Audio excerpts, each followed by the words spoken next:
27 верасня 1540 года папа рымскі зацвердзіў стварэнне манаскага ордэна таварыства Ісуса. Тыя самыя знакамітыя іезуіты.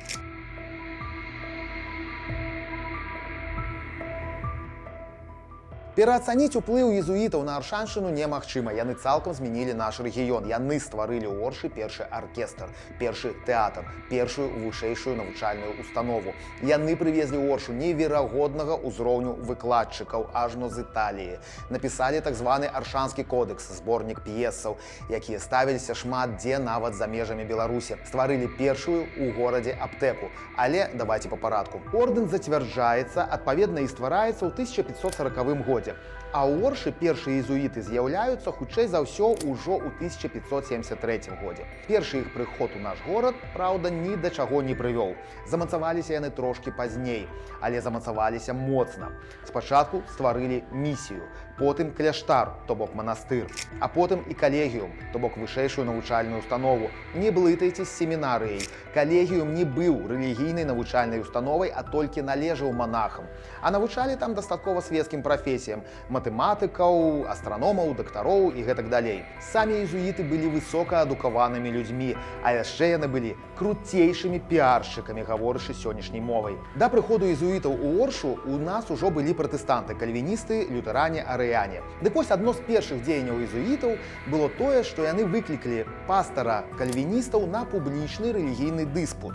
І, канешне, перамаглі, узгадваем, яны былі вельмі адукаваныя. Але важна не гэтае. Важна тое, што пастар праз некалькі дзён памірае. І езуіты распаўсюджваюць чуткі, што так яго Бог пакараў за неправільную веру. Пасля такога дзеяння езуітаў кальвіністы ў горадзе амаль знікаюць.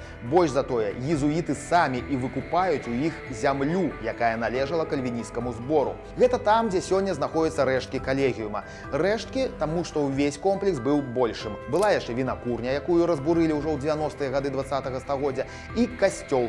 Яго контуры можна пабачыць каля калегіума. Яны выкладзены чырвонай пліткай. Відавочна, ў комплексе былі яшчэ і іншыя пабудовы, але яны былі драўляныя. Быў нават сад лекавых траваў для аптэкі, якую таксама стварылі езуіты. Але самае вялікае наступства дзейнасці езуітаў у тым, што яны пераўтварылі горад Оршу ў каталіцкі горад. За імі ў Оршу прыйшлі і іншыя манаскія ордэны.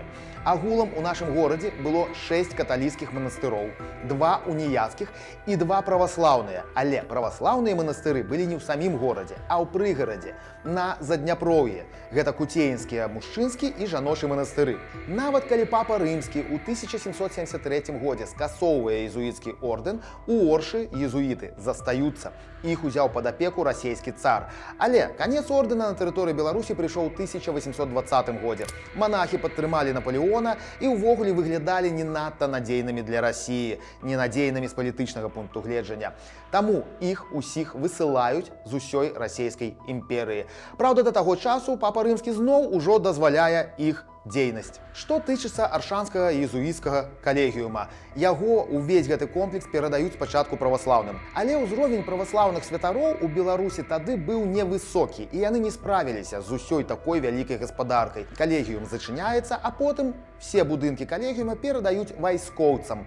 Тут яны робяць турму, якая прапрацуе да канца 20-го стагоддзя. У гэтай турме былі расстраляны удзельнікі аршанскага атраду паўстанцаў Каліноўскага. Тут адбываліся сталінскія рэпрэсіі і фашысцкія расстрэлы. Пагаворваюць, што ў падвалах калегіума і сёння можна пабачыць прывіды ахвяраў тых рэпрэсіяў.